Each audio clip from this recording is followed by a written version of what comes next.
going on, everybody? Welcome to the Alex Cuesta Show. Hope everybody's having a good day on this Friday, September 23rd of 2022. To the astute listener, we're obviously recording 2 days late, but there's a very important reason for that. And I think everybody's going to be really happy when we do this show. Before we get into anything fun, please give us a like, share, follow, subscribe, rate us 5 stars on Spotify and iTunes, spread this word of mouth.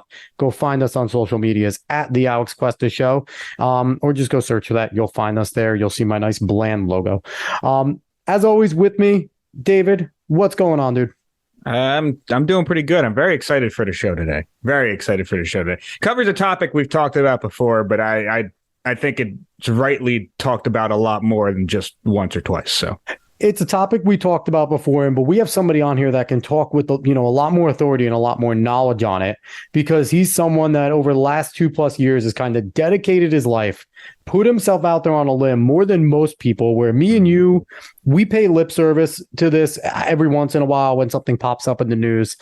Our guest today is quite literally devoting his life to it. And I look at somebody that with great admiration that works his tail off to try and do the right thing. He's someone that if you're paying attention to any of the things going on with transgenderism and kids being kind of pursued into becoming transgender, Billboard Chris is with us. He is a dad, a guy that jumped on the scene because he saw that this was all sorts of wrong. And we're really happy to have him on. What's going on, Chris? Thanks, guys. I'm thrilled to be here. So thankful you're helping us spread this message, because for over 2 years now, I've been out on the street just having one conversation at a time with people, and I was happy to do that. So anytime someone like yourself comes along to help boost this message to however many people are listening, I'm extremely grateful, because there's nothing more crazy and harmful and destructive for our kids than this whole business of trying to change their sex. You know, the crazy part about this, Chris, is David and I, for a long time, we were doing kind of more of a sports show. We had another show called Cuesta Dos. It was just kind of us doing more sports related stuff. We talked some politics. And then at one point, that show got disbanded. And I said to Dave, I'm like, listen, me and you, we're both, we're knowledgeable about the things that we like and we don't like. We know why we like and we don't like them. And it's important that people that can have a voice do it. And I think you kind of take that same role where you have the ability to have a voice, and you decided, you know what, this is a fight worth fighting. And here you are and you're doing it. And we're kind of, I think we took that same position where if there's something worth fighting for, something worth getting right, we're going to do it. So, I mean, that's why I'm really happy you decided to come on, and it gives a chance for me and Dave to kind of help that fight a little more. And it's honestly the most important fight, I think, of our lives, because it affects children. It affects the future. It affects the most vulnerable people. Now, I want to ask you real quick, what made you really start doing this? You're a father, so what's your inspiration for getting into this? What was the trigger that clicked you into doing this? Honestly, I just learned about it. And as a dad of 2 girls, at the time they were 8 and 10, I've been at this just over 2 years, 10, 12 now. But man, we can't live in a world that tries to change the sex of children. Okay? Like, that's it. I cannot stay quiet while tens of thousands, hundreds of thousands of kids are being harmed, when all these kids are things like autism and anxiety and depression, and there might have been abuse or trauma or whatever. They have all these other underlying conditions that aren't being treated. But this cult of gender has taken over our society. There's no science to this. None. This entire thing is a belief system. It is a pseudo religion, and it is harming our kids. And we can't live in a world like this. And as a dad of girls, and it's mostly girls around this age that my girls are now, who are coming to believe that they're born in the wrong body and they're really boys on the inside, whatever that means. It's all these kids who are being harmed. And I'm not worried about my kids, but I learned way too much about this, and I decided to take a stand, because what is the point of our lives? It's not just to make money and get a bigger house at the pool. Once you have kids, as you well know now, Alex, it's all about our kids. Yep. So we got to go to war, man, because this is a war. We certainly do. And like I said, I think it's the most important war. And so you kind of touched on, you researched, you did your homework on what this kind of quote unquote gender affirming care and the gender ideology is. One of the things that you're big on is on your billboard, it'll have some variation of children cannot consent to puberty blockers, or a child can't consent to a puberty blocker. For people that don't know what that is, or kind of don't have an understanding of why it shouldn't be done, because the way these type of, this gender ideology is just another branch of kind of the critical theory ideologies. It's a gender critical theory. Basically, James Lindsay puts it really well. It's all a version of Marxism. It's a newer version of Marxism. I think he really hits the nail on the head with a lot of that. But you talk about puberty blockers, and I feel like a lot of people that hear about this, that don't do the research that you do, just kind of hear this and it's like, oh, isn't it right to kind of help kids that are struggling, that are questioning? And if that's the way to do it, I heard they're reversible. What's the harm? So can you kind of talk about what puberty blockers are and why we shouldn't be giving them to our kids?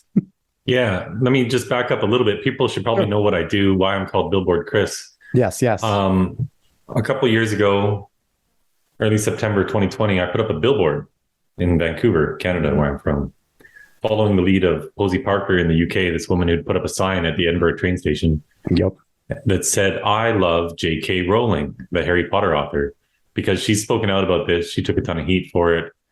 And Posey Parker had put up this sign, and it lasted one day, and it got taken down because some people complained on Twitter that it was hateful to love the world's greatest children's author. And she's a and I got tired of our speech. Right. And I got tired of our speech being erased. Like we're not allowed to talk about an issue harming kids. We're not allowed to talk about this. No, that's not how the world works. So when they took down that sign, I said, no, we cannot have this. This is not how our Western society can possibly operate. We have a lot of bad things going on in the world today, and our culture is crumbling in many respects. But we have to be able to talk about important issues. So I put up a big billboard that said the same thing. It also lasted a day because a Vancouver politician said it was hate speech. It says, "I heart J.K. Rowling."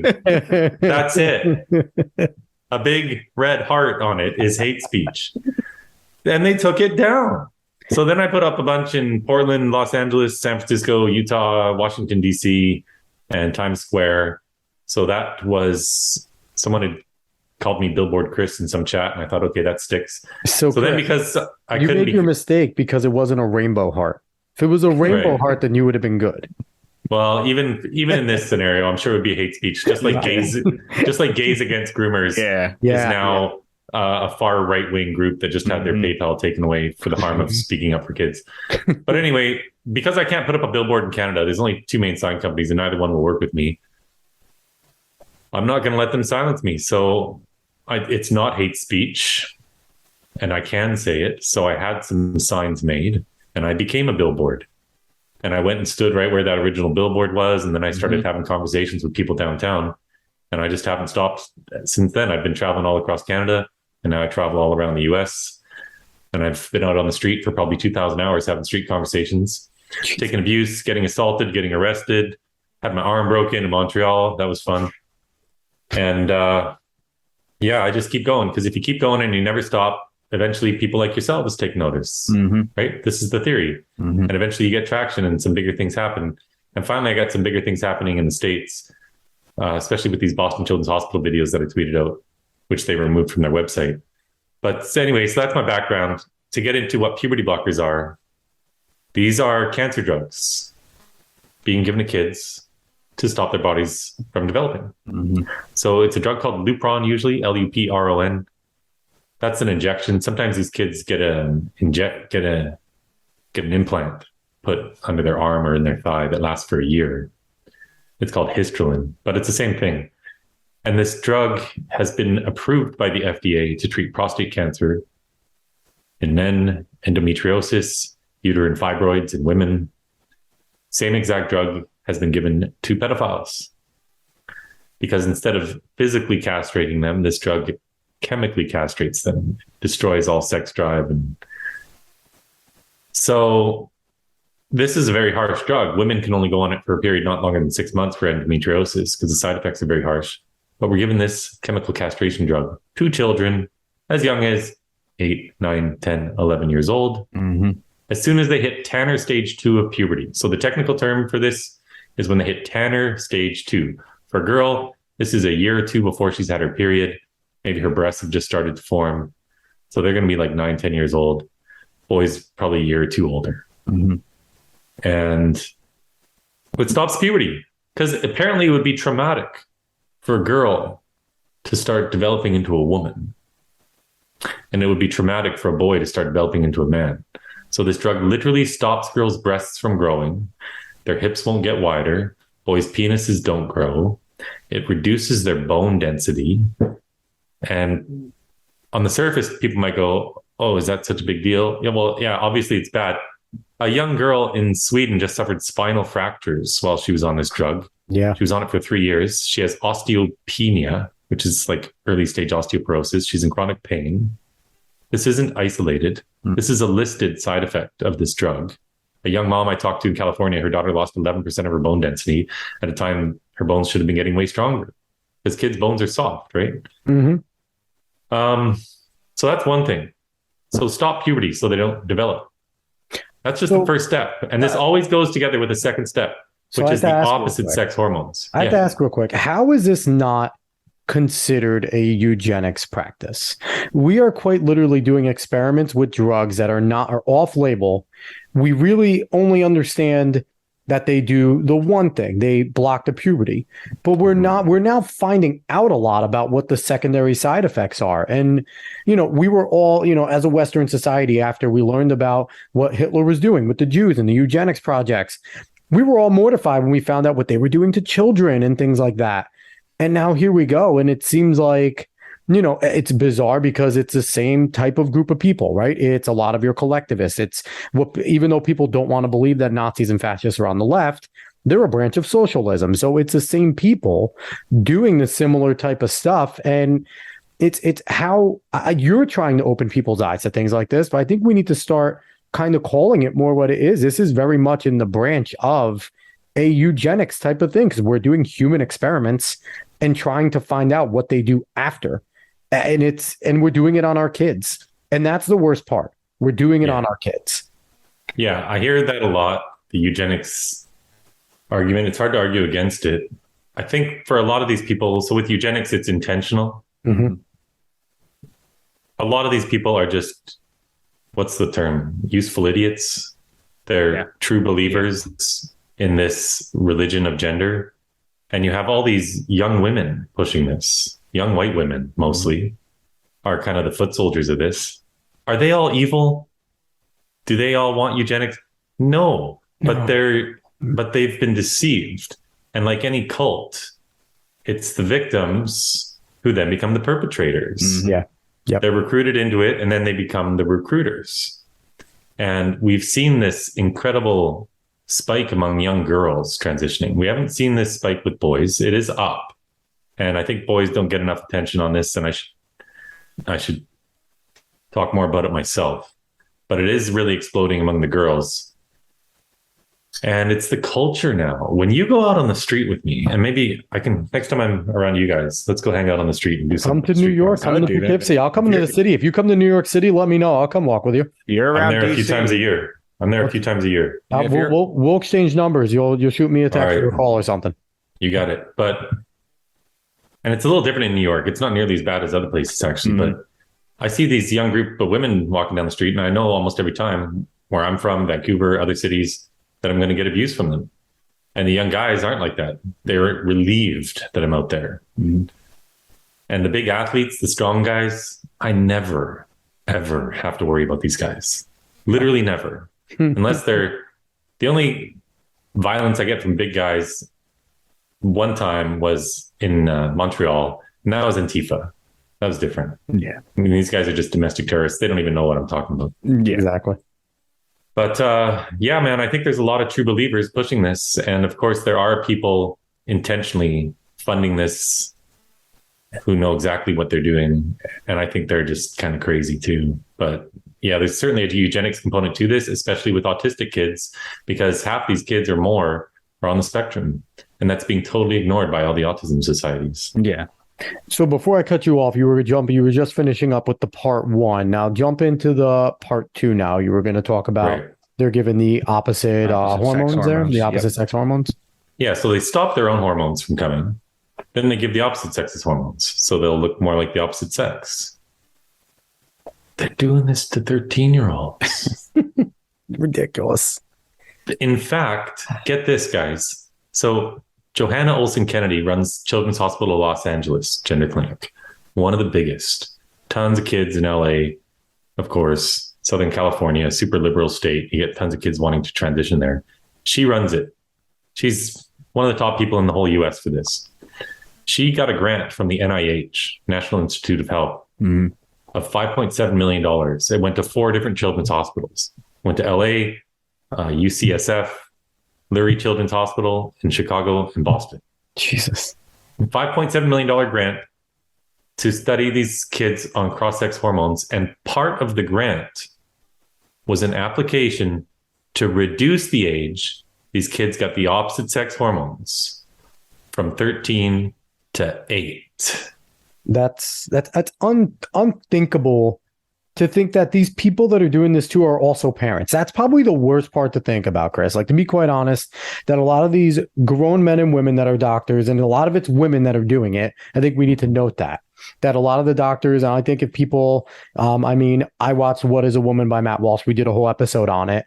And it's disgusting to see that these people, obviously, a lot of them have kids and they're still willing to do this. And those are the ones that I think we need to place in the evil category. They're the ones that are, maybe some of them are indoctrinated, but for the most part, I think they know what they're doing and what they're attempting to do here.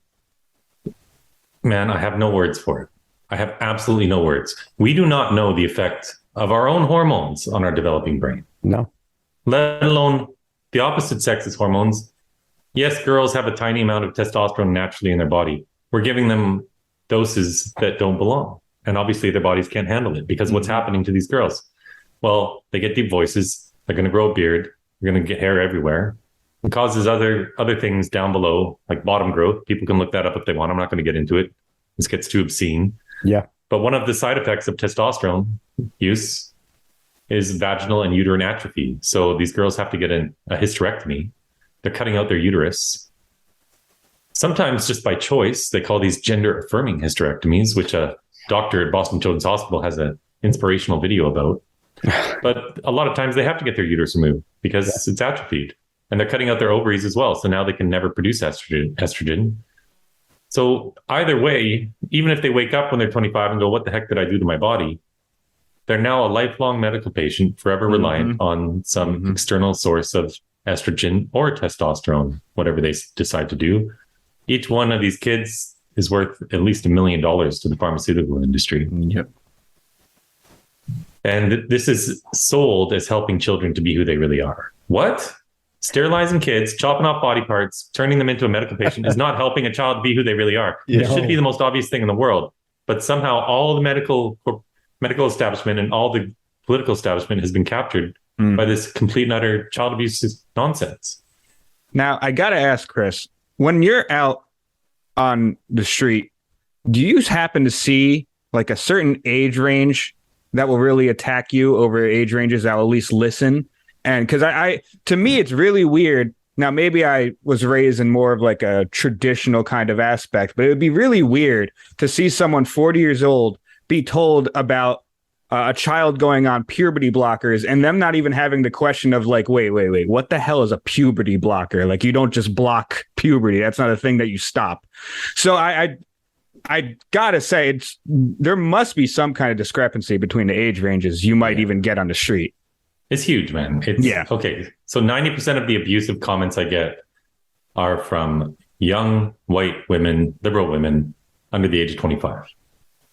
This is the demographic that's been captured. Yes. Abigail Schreier wrote a book called Irreversible Damage: The Transgender Craze Seducing Our Daughters. Yep. And the young guys are not like this at all. And of course, you're going to get exceptions, of course, right? It's a big world out there. Yeah. But yeah, that's the main demographic. I almost never have to worry about men of any age. Same thing with women, like grown-up women, people with kids, they almost all get it. And the Black community, especially, less than any other community, they all support me. I can count on one hand the number of Black men who have not supported me. Probably 2 people who I've come across. And I've had thousands and thousands of negative interactions. Yeah. And, and it's interesting because to me, you look at this and, you're referencing your other video that you just put up where the white under 25-year-old protester was arguing with you. I think it was in DC when you were in DC trying to debate you. And then what was it? It was a middle-aged, maybe a little older Black man coming in and telling her how stupid she sounds. And it kind of just goes right to what you were saying, where white, liberal, really confused woman, and then your support coming from the Black community there. Now, one thing I do have to say too about this that I find a little ridiculous. In the Western society, we've always looked at kind of, what happens in the Middle East to some women under Sharia law, where they get genital mutilation, and we're all up in arms, or even in some of the tribal areas in Africa where it's still a practice that there is some sort of genital mutilation going on. And, Western society, oh my God, that is so terrible. How could they do that? They're savage. And then those same people that would probably put a flyer out in the front lawn if Joe Biden told them to about it would be okay with getting it done to their daughters if they asked them to do it. It is the most hypocritical thing. And it's just like, I don't know how people can look themselves in the mirror and go to bed knowing that they are actually okay in supporting voluntary genital mutilation of kids who get incensed because there's a pimple on their face and it ruins their world. Like, I don't understand the mentality of allowing children to make these type of decisions, and I never will. It's just it's so hypocritical. It really is. That might be the best way to put it. They're hypocritical, the people that can be up in arms about one thing, but be so okay with something else that's so disgusting and terrible. So to be a trans kid, and there's no such thing as a trans kid, but when I say that word, just put apostrophes around it. It's celebrated, right? These kids get celebrated. These kids are largely misfits. They don't have a ton of friends. They're struggling in life. A lot of them just speak terribly with their parents. A lot of them have autism. A lot of them have eating disorders, and they're just not thriving in life. And they identify as trans, and then they get love bombed and celebrated in their school. They go to this QSA, the Queer Straight Alliance Club at school, and they get indoctrinated to believe that the reason they're not fitting in is because they're trans.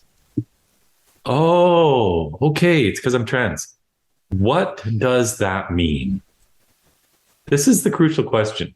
What does it mean to be trans? I've asked it a million times. No one can ever tell me. Because what's happened with this movement is they've conflated it with being gay. The LGBT community. Okay, we got to get that word out of our language. There's no such thing. There's no such thing as an LGBT community. There's LGB. This is who people love, who they're attracted to sexually. That's got nothing to do with stating that you are the sex, that you are the opposite sex. It's got nothing to do with that. But they've had political success combining these, because who wants to speak up against the LGBT community? Nobody. You're the huge bigot if you do that. Because they conflate this with gay rights. And so when all the gay rights were won this century, mainly, all these activist organizations turned their focus to trans rights, and they got to keep the donations flowing. They got to keep the doors open. And people used to warn about the slippery slope or whatever with gay rights. Well, unfortunately, they were proved right, because all this money and all this institutional power has moved the focus to this delusional movement that teaches that we can be born in the wrong body. Why? Just because we don't conform to stereotypes? David, you've got a beard.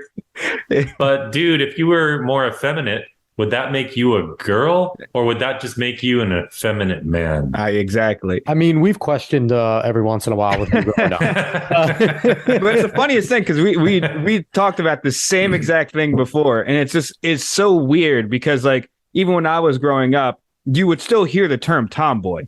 which is non-existent in this day and age for obvious reasons. But you would still hear that because even though like this person is into things that are not exactly usually feminine or usually masculine, like that doesn't mean that they're not a boy or a girl. It was a very simple concept that for some reason dropped off. And I mean, we kind of know why. We can always make guesses, and they're honestly being very open about it a lot of times. But it's just, it blows my mind that even some people that around the same age as me, around the same age as Alex, who grew up hearing tomboy and understanding that concept in the first place, can now switch up to just, little Timmy's playing with Barbies, he must want to be a girl. Like it doesn't make any sense. What if Timmy has a big sister? He's probably playing with Barbies. Exactly. Yeah. You know, but you've got these videos from Boston Children's Hospital. This is the number one ranked children's hospital in the country. They started the first gender clinic in the United States of America 15 years ago. They have the top experts in the world. And in their own videos they produced, they said they see kids as young as 2 and 3, and parents tell them all the time that their children knew seemingly from the womb that they were transgender. things like a little girl trying to pee standing up. Oh my God. Or a little boy who doesn't want to get a haircut. Playing with the opposite gender toys. She says that. They even quote it on the screen. So toys now determine our child's gender. This is a radical idea out of academia that stereotypes determine our sex, and that we're all basically performing gender. Judith Butler teaches that we perform our gender, that we're essentially all drag artists, just performing masculinity or femininity. And these people now think that if you're more feminine, it means you're trans and that you need to medicalize your body. Mm-hmm. And that's a big thing you said about the performative thing, because that's a big word in the gender studies community, is that the reason why, one of the big things they say is, well, gender and sex are different. Because, sex is what you're assigned at birth, but gender you get to choose, and it's a feeling, and, it's all societal. So everything we do is performative in society anyway. It's based off of, and then they start going to historical references, and a lot of it makes no sense. If you really listen to it, they're not, Judith Butler says a lot of big words. She's not a very smart person. She's a very manipulative person that knows how to use language and write it in a fancy way, with support of the peer review process, which James Lindsay, Helen Proclose, and Peter Boghossian really put a hole in with that whole peer review with the grievance studies that they did. But the dog park one is the best. Dog park one is such so good. They're all so good, honestly, and it's a ridiculous process. So you touched on a lot there, and you touched on kind of one thing that I read, because one of the things David knows I like to do, I like to read things that hurt me a lot. I love to, I read the things that I hate the most, because I'm not going to understand why I hate it if I don't know about it. And one of the things I've been slowly forcing myself to do, because it's difficult to get through, is reading Gender Queer. And that is a graphic novel about an individual who transitioned and is essentially encouraging young individuals, where we mentioned tomboy. You mentioned the Queer Straight Alliance, QSA, which is mentioned in that graphic novel. And when I say graphic novel, I mean graphic novel. And this is a long comic book about a very confused individual. And when you read it, you discover that she probably suffered under abusive parents, not in the way that they beat her, but they neglected her severely. If anyone's ever opened up this book and you read about how their parents treated them, maybe they're over exaggerating, because kids, and especially petulant children like the artists and a lot of leftists are, over exaggerate things. But if what they're saying is true, their parents just kind of let them and their sister do whatever the hell they wanted. And that's not parenting. Chris, you're a dad. I mean, David, you've been around, you have nieces and nephews, and you've definitely watched our nephews more than enough. You got to parent. You got to give some guidance. And yeah, it's just a disgusting book. And you mentioned the QSA, and that kind of sparked me. And I encourage everybody to go. You don't have to pay for it. Honestly, just go search Gender Queer, find the stupid artist's name, the author's name, and write online free. They love to put this stuff out. You can find it online. And I encourage everybody to read it, just because don't take Chris's word for a lot of these things. Don't take mine and David's word. Go and look at what they're trying to put in schools. They are actively trying to have this graphic novel in school libraries, not only in high school, but also in middle school. So not to go off on an aside there, but the QSA got me into it, and it's such a disgusting thing. And the whole topic we're talking about is gross. It really is. Let's talk about that a little more, though. Go ahead. So sometimes they're called QSAs, sometimes GSAs, Gay Straight Alliance, sometimes Gender and Sexuality Alliance or whatever. So there's a woman I met in March. Her name's Abigail Martinez. She's from El Salvador originally. And I was at the Heritage Foundation, which is this big conservative think tank in DC. And they were having a conference, and she spoke about how her daughter Yaeli, Yaeli, grew up normal girly girl, wearing princess dresses, all that, just typical stuff. Got into high school, started struggling, was getting teased, was getting bullied about her looks and stuff, and got involved in the QSA, Queer Straight Alliance Club.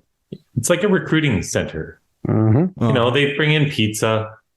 So the kids that don't have friends and stuff, it's like, hey, come on in. They get love bombed, just like in any cult. They get food.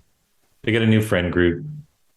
And this girl was indoctrinated to believe that she was a boy. And so did the school who caused this identity crisis, did they tell mom that her daughter was now a boy and had a new name, of course, and new pronouns? No, they hid it from her. They hid it from her for months. Which should be illegal. It should be. They created an identity crisis in this child and then purposely hid it from her mom. A big part of the reason they hid it is because they knew that her mom was a Catholic. This is violating so many laws. Okay. Yeah. I'm sure they would have hidden it anyway. Yeah, but they just assumed that as a Catholic, she's not going to be okay with turning her girl into a boy. You know what? Abigail Martinez was much more accommodating than I would have been. And she was even going along with the name change and the pronouns. She wanted to help her daughter, like all parents do, because there's nothing a parent loves more in the world than their kids. And you get these people who've known this child for 2 hours, some counselor in the school, some 24-year-old teacher with blue hair, who are childless themselves, who've just graduated from gender studies from Brown University, and they think that they have this savior complex where they're going to save our children from their own terrible, bigoted parents.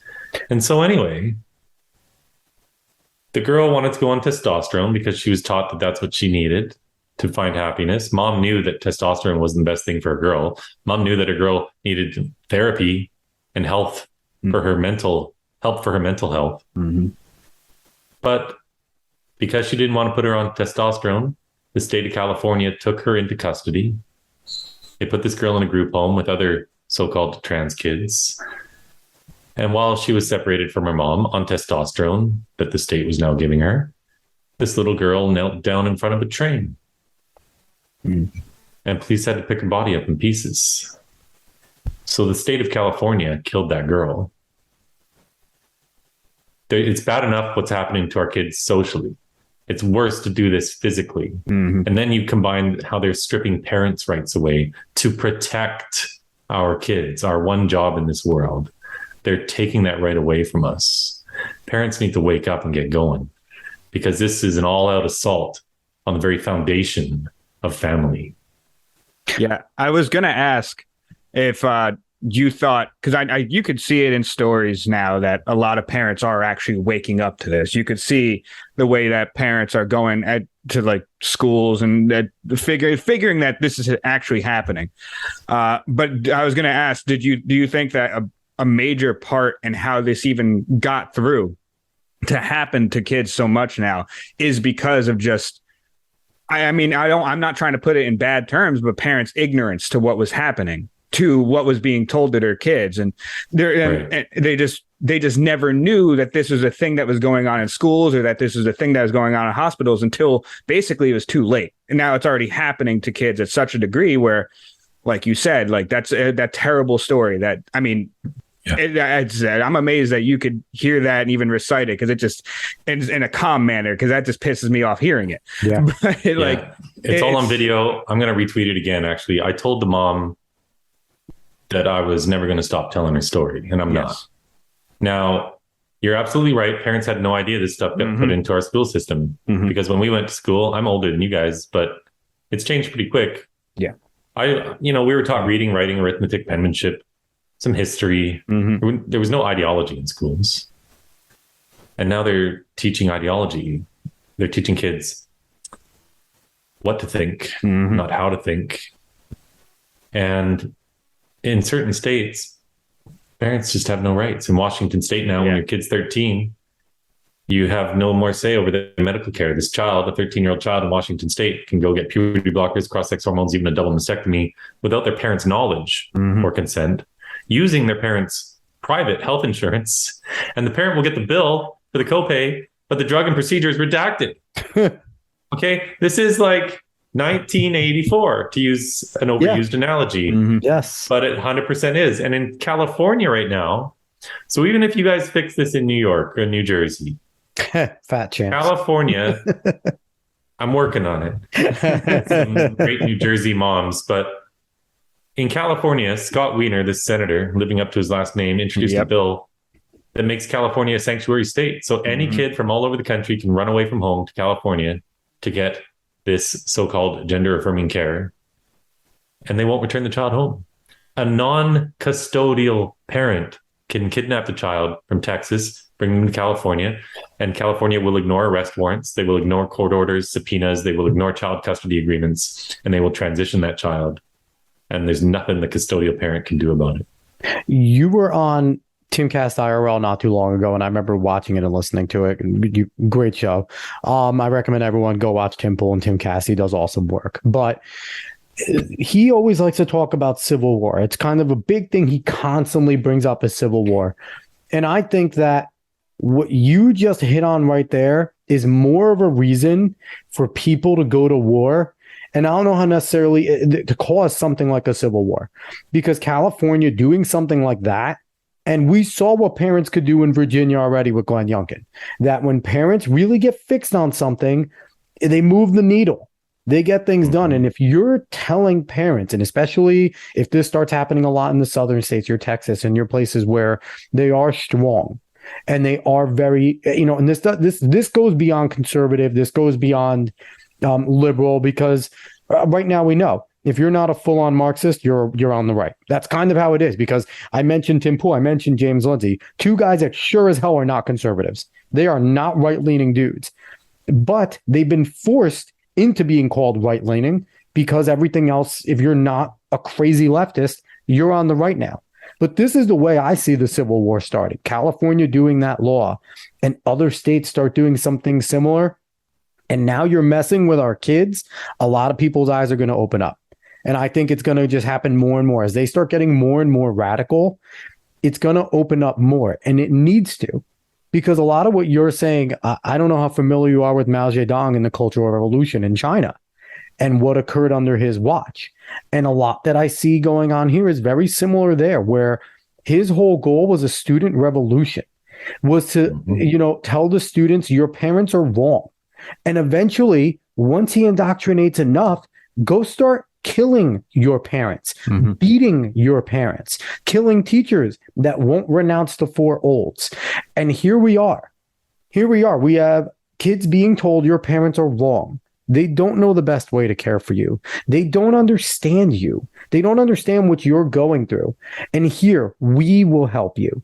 Don't listen to them. And how long until they start saying, your parents are evil and you need to kill them because they don't? And kids are young and impressionable.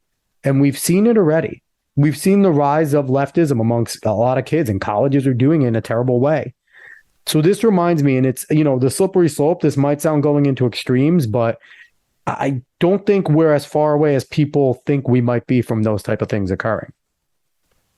Yeah, look what happened to Eastern Europe and South America. They all had their communist revolution. Yep. And that destroyed every single country, and it lasted for 60, 70, 80 years, whatever it was. And that cycle finally ended in most places.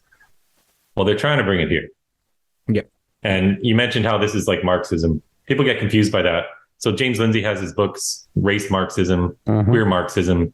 And it's basically this idea that instead of it being your economic class that is the source of your disparity, which makes you the oppressee versus the oppressor, it's this same idea, this oppressor-oppressee dynamic, whereas now it's white people are just naturally the oppressors by virtue of being white. So that's race Marxism.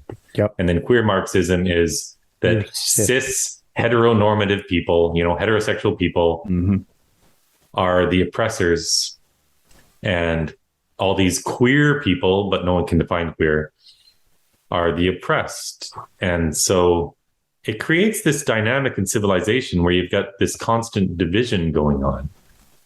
And the left loves it. They drive this division all day long.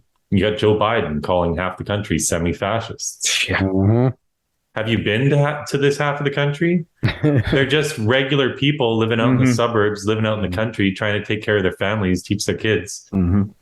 They're just normal people. I've all these so-called far right people, and I've been getting called far right. The Boston Globe, all the papers in Boston this last week said that it was a bunch of far right protesters that came to the hospital. So I went to Boston Children's Hospital last week. I had about 12 people come out with me. Most were lifelong Democratic voters. I think only 2 weren't.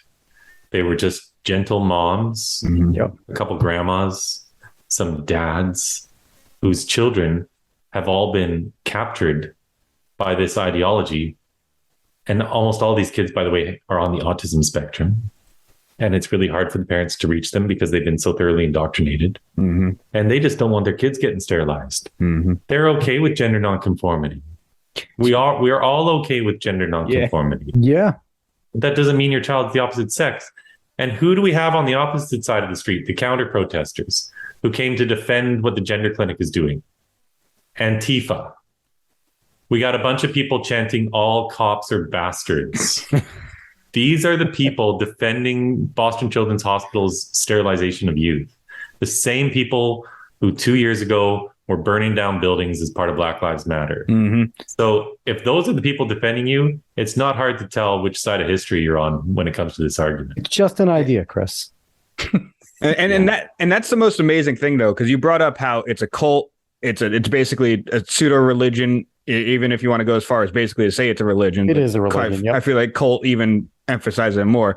But you just said Antifa on the other side counter protesting you, saying all cops are bastards, something that has nothing to do with what you're there for. Absolutely nothing to do. I mean, I know there's like the meme of calling them NPCs, but that's basically what they are. Like they're in a cult. They only have so many talking points that they know. They only have so many things that they'll repeat. And you've seen it from video. If you go into any of like these groups in Antifa or whoever it is, whatever leftist group is protesting at a time, and you start trying to ask them questions, whoever is leading the protest will say, don't answer. Because if you try to actually ask them an individual question, these people might not be as crazy as that group is, but they don't ever want you to leak anything. They want you to stay in that cultish formation. And it's incredible to witness, and I'm very happy that people are waking up to it, and especially because, I mean, honestly, you going out there with the billboards attached to you probably has done a great more than the billboard that you had that you paid for to be put up, and like 1,000 times better because you're actually able to talk to people, and then that's right. That person probably goes and talks to other people. It's not just some dumb billboard. No, it's a human connection to understand what's happening here. And it helps, Chris, because you're articulate. You got the facts down before you went out there.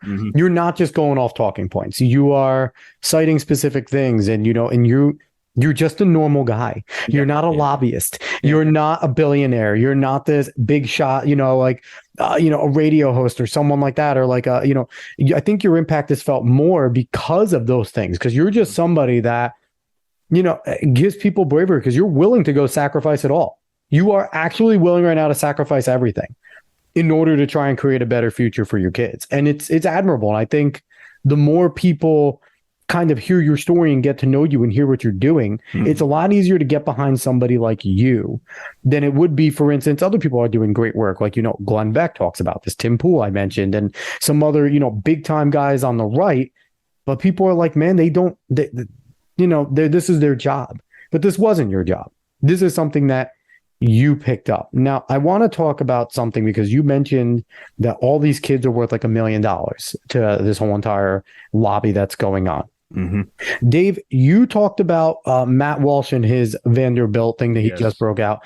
Break down a little bit the Vanderbilt stuff because I want to get Chris's kind of opinion on what went on here with the Matt Walsh thing and what's his opinion on it all. Yeah, so him and his team researched what was going on in the Vanderbilt, basically gender clinic. And if you know any of the stories of these gender clinics, it's almost the same thing. It's always the same thing. Basically, that they're hiding, that they are doing not only are they giving puberty blockers to kids as young as Chris is mentioning, but they're also doing genuine surgeries on kids. Even if it's a 15-year-old getting a double mastectomy, you see a picture that I think you understand how bad that is for someone to have.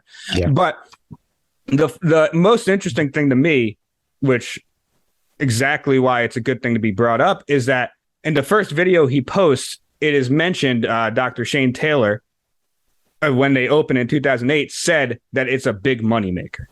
And it's a very interesting thing that it almost always seems to start off as a big moneymaker, and then you flood in the activists to make it more of, it's healthcare for kids. Like this is actual care for kids. Like it even mentions that they brought in the trans buddies, which are activists that sit in with kids to listen to the doctors talk to them so that they don't say anything hateful to the kids. Or they don't say anything that'll actually hurt them in the long run.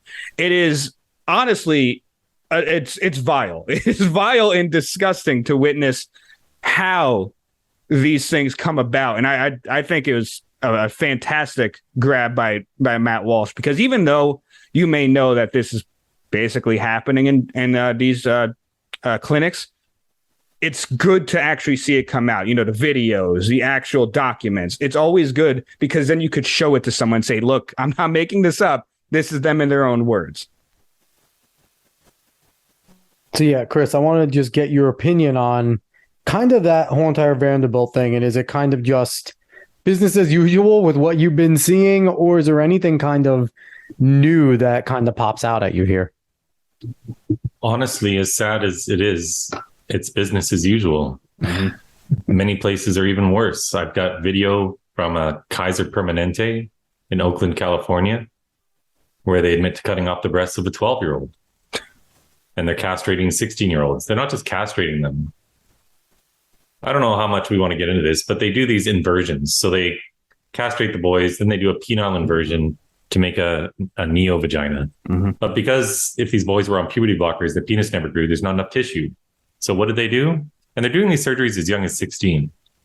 They will cut out some of the boy's colon or his stomach and use that to form the lining of this neo vagina, which has to be dilated forever. Otherwise it closes up because it's just a wound, of course. And guess what, guys? We haven't touched on this yet. A lot of these kids have autism and there's trauma and abuse and who knows what's going on. Mm-hmm. But for a lot of these boys, we know historically from all studies into gender dysphoria, when kids had real gender dysphoria, not this craze, but from a young age, boys that were really effeminate wanted to be girls, and it lasted all throughout their adolescence. We've had academic studies into this. And if you look at the most recent one, and they're all consistent, the most recent study followed 139 boys from the age of 5 years old all the way into their 20s. 88% of them grew out of this gender dysphoria. It just went away. Yep. Because the cure was their own hormones. Surprise, surprise. What a surprise. Testosterone cured these kids of this feeling. 64% of these kids grew up to be gay. Also not super surprising. Yeah. Really effeminate boys sometimes grow up to be gay. Mm-hmm. Now today, what they're doing to these kids, they're blocking puberty. Mm-hmm. They're convincing them that they're trans and they're blocking puberty. They're giving them estrogen. They're doing these surgeries, these terrible surgeries. They're destroying their bodies for life. And then what happens to some of these kids? They get into their 20s and they go, what the heck did you do to me? I'm just gay. They figure it out. Mm-hmm. I tweeted the story not long ago of a 25-year-old man who just figured out he's gay, but he'd had all these surgeries done. And there's always complications because this is gruesome stuff. Mm-hmm. This guy developed what's called a fistula, or a passageway between his urinary tract and his neovagina, and he's been leaking urine continuously for 5 years. Doctors can't fix it. They just want to close him up completely. They don't know how to do that either.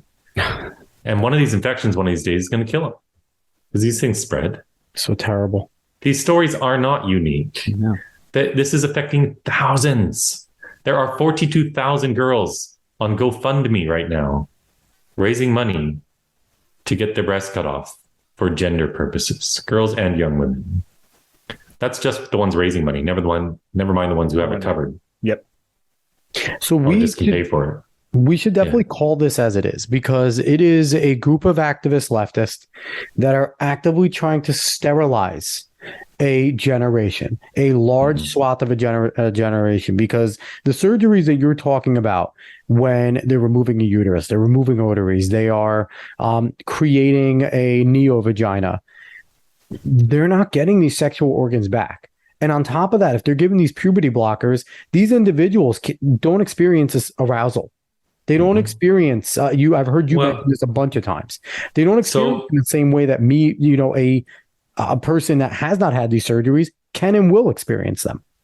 They won't get pleasure like we can as an adult. So you had mentioned this earlier, we don't need people to believe us. Please go watch the videos. Yeah. I always tell people, I don't want you to listen to me.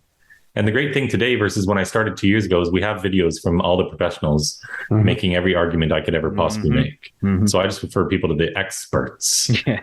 But Marcy Bowers is the president of WPATH, the president of the World Professional Association for Transgender Health.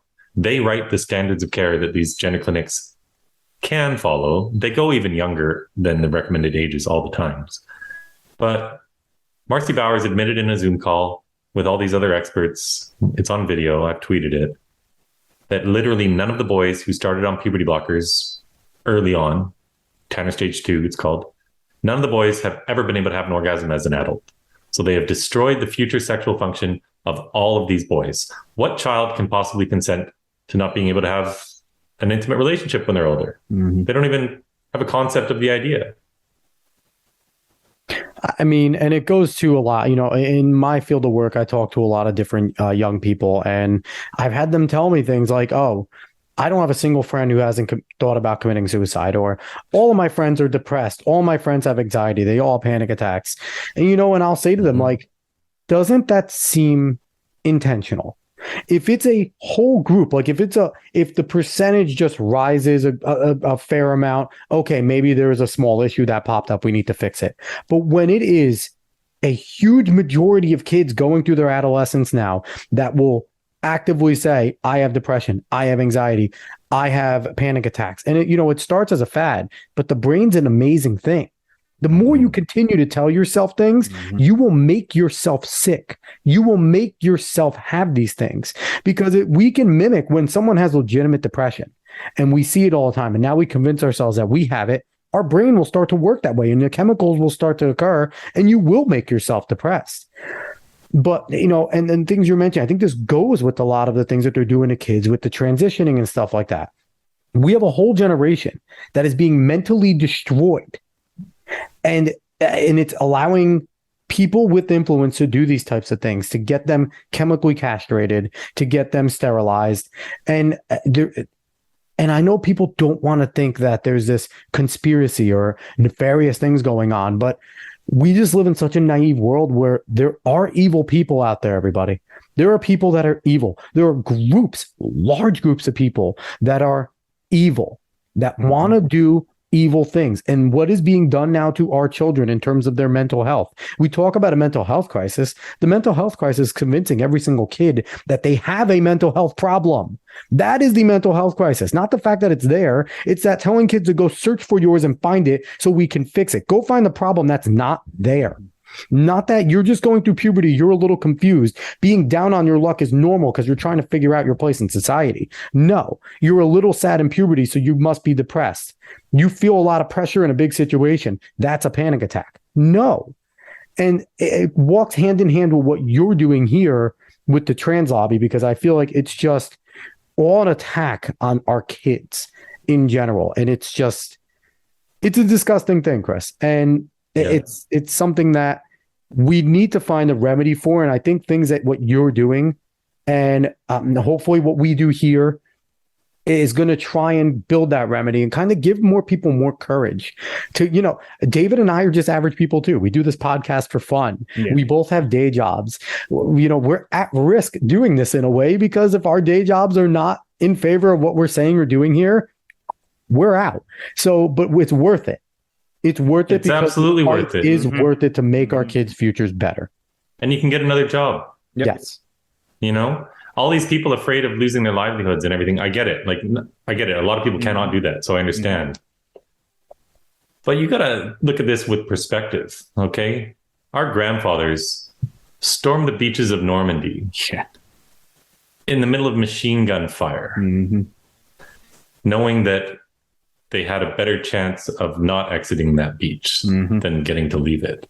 And they did it anyway, because there was a great evil trying to destroy our civilization and our way of life. Well, there's a great evil trying to destroy our civilization and our way of life today. Yep. But it's not coming to our beaches. Because if there were 1 million creeps coming to our beaches, we'd have 10 million parents there to greet them, and we'd bond them out of existence. Yep. But these 1 million creeps are already here, and they're already all throughout the culture spreading this. So, and for me, in a lot of ways, this is a new world war. It's all over the Western world. Yeah, it's in every country that fought in the world wars. Yep. But man, you can't just keep worrying about yourself. Sometimes you got to make sacrifices, and you got to make sacrifices for your kids most of all. So there's lots of other jobs out there and lots of other ways to make a buck. Yep. But we got to get loud, because as soon as enough people speak up against this, guess what? That's when the politicians will feel safe to speak up. They're already starting to feel more safe to speak up. I've seen a massive difference. So we've talked about a lot of gloomy stuff, but let's give some people some hope. And that's what I've been doing this 2 years. Yep. Let's talk about the improvements you've seen, Chris. Let's talk about all the improvements you've seen. Let's end this on a happy note. You got it. 2 years out on the streets. 2 years ago, no one knew what a puberty blocker was. So the first signs I had made in the first month, they said gender ideology does not belong in schools, because for me, it's always been obvious that's the head of the snake. If you don't cut off the head of the snake, you're not going to win anything. If you're graduating 2 million kids every year who believe in this nonsense, you're never going to fix women's rights. You're never going to fix any of these other problems. And no one really was talking about schools. So that was the first sign I had made. And then a month later, I had children cannot consent to puberty blockers, children never born in the wrong body. And so I wore these signs, and no one knew what these things were. And I was just getting the word out one by one, doing a few podcasts here and there, but really it was just me standing on the street, standing through Canadian winters in the cold, having conversations. And I was fine with that, because I knew this was going to grow into something. I never had my faith waver one little bit. But today it's amazing.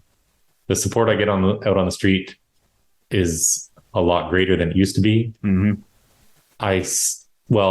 getting attention now from all these counter protesters everywhere I go, but they just do my job for me. They help to amplify my message even more. They don't realize it, but I'm using them. And it just means you're effective. The only reason they're there.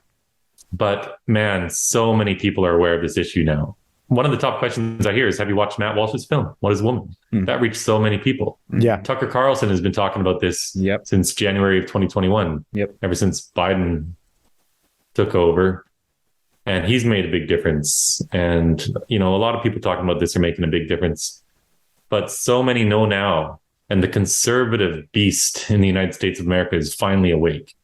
And radical feminists, we're talking about this before, but there are tens of millions of conservatives. And when they figure out what's going, and when all the different conservative media talk show hosts start going, and they are now, and I think a big part of that is those Boston Children's Hospital videos that I tweeted. Oh, yeah. You can't put this back in the box. The news is out, and more people are going to get more informed. And it's simply a matter of time until we put this to a finite end. I firmly believe that. It's simply a question of how many kids are going to be harmed.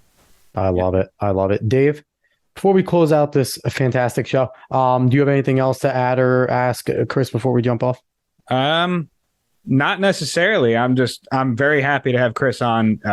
Incredible thing that you're doing, and I would gladly join you anytime you're in DC or in Virginia, or even if you're in like New Jersey, New York, and I'm up there. I'll gladly join you at any time. I would love to. Awesome, man. I'll be there a lot. I'm getting busy now because I'm even meeting with members of Congress. I met with some last week, so that's awesome. Great. But if I get time for the street, please just keep paying attention to my Twitter and I'll post it. Perfect. Yeah. And just as well, if I would gladly come with you if you're in the New York area. It's something I also believe in. I request a sign though. I want to sign as well. I want to sign as well. And Dave, if that happens, we got to get some stuff made with our logo. Yeah, we need to know we stand by this. We got to make our own. Yeah, we got to do our own stuff there. But yeah, Chris, thank you so much for coming on. I really appreciate it.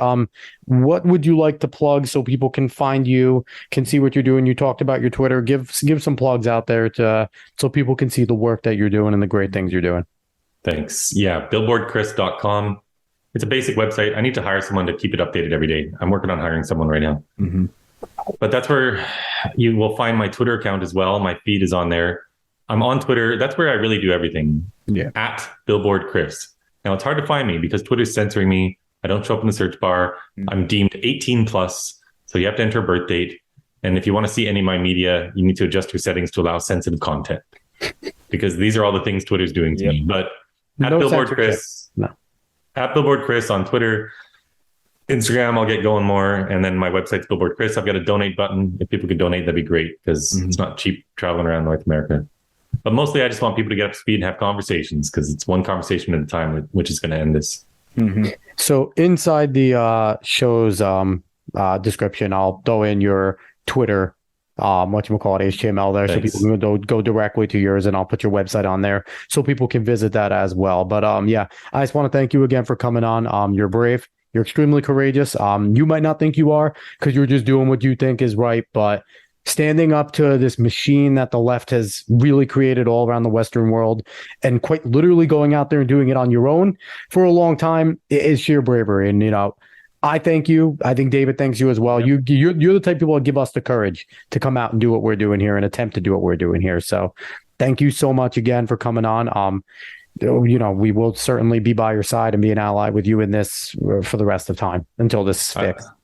I love it, guys. Thank you so much. I'll see you for sure in DC and New York. 100%. Awesome. 100%. So again, everybody, this is the Alex Cuesta Show. Thank you so much for listening. I hope you enjoyed this episode.